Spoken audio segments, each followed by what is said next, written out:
यानी एक तरफ तो हम अप्रिशिएट करते हैं कि इंडिया की मैक्रो इकोनॉमिक पोजीशन हमसे बहुत बेहतर है, डेमोक्रेसी के हवाले से भी हम देखते हैं, मगर आजकल वहाँ एक तमाशा लगा हुआ है। और मुकेश अंबानी साहब का एक बेटा है, उसकी शादी हो रही है जो सुना है कि 50 करोड़ डॉलर में होगी। बहरहाल मैं और आता हूँ इस तरफ।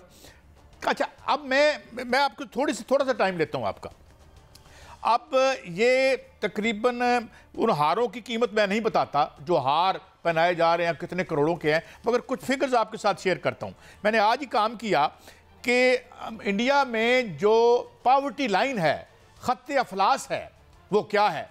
तो रूरल इंडिया का निकला, आप भी देख लीजिएगा, 1059 रुपीज़ .42, यानी गोया जो 1060 रुपये रूरल इंडिया में कमाता है वो रियासत की नज़र में गरीब नहीं है।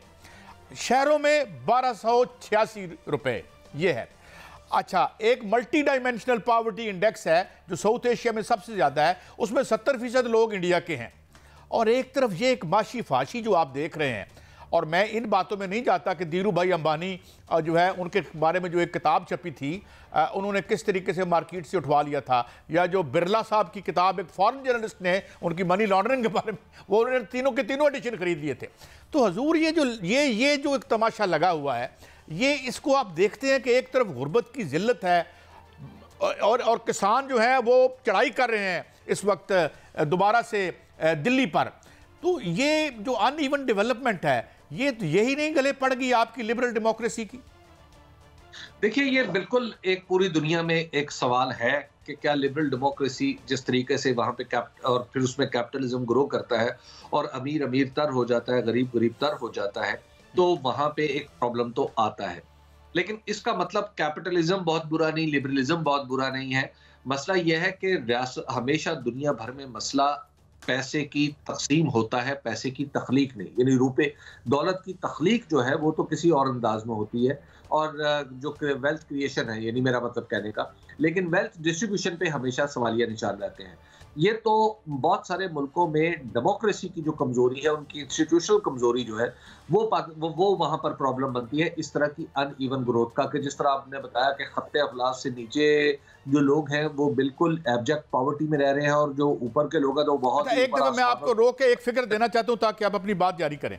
पिछले चंद सालों में जितनी दौलत इंडिया में पैदा हुई उसका 40% 1% लोगों के पास गया। जो बॉटम के 50% हैं उनके पास 3% गया।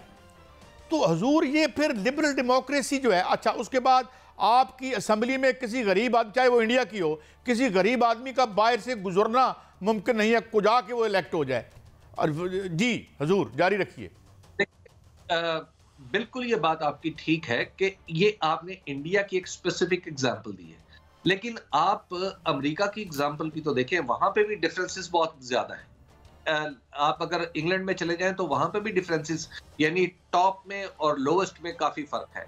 लेकिन मसला यह है कि वहां का जो लोएस्ट है इंडिया के या पाकिस्तान के लोएस्ट से बहुत ऊपर है, क्योंकि वहां पे स्टेट एफिशिएंट है।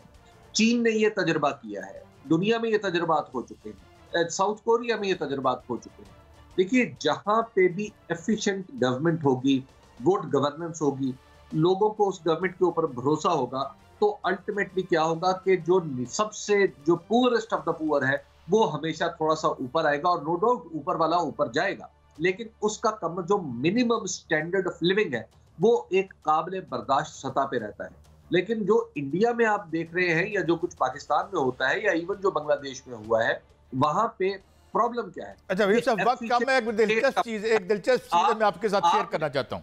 दिलचस्प चीज, आप मुझे पता है काजी साहब, आप मुझे पता है कि आप स्टेट एफिशिएंसी के मसले को आप हमेशा एक नजरियाती रंग देते हैं, जिससे मुझे बात नहीं, मैं इख्तलाफ की बहुत अच्छी बात।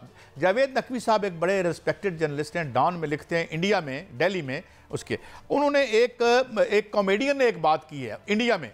उसने कहा है कि अदानी को, अंबानी को और दीगर जो लोग हैं, ये क्यों ब्रीफ केस भर भर के देते हैं इसको इलेक्शन में मोदी को, ये खुद क्यों नहीं इलेक्शन लड़ते।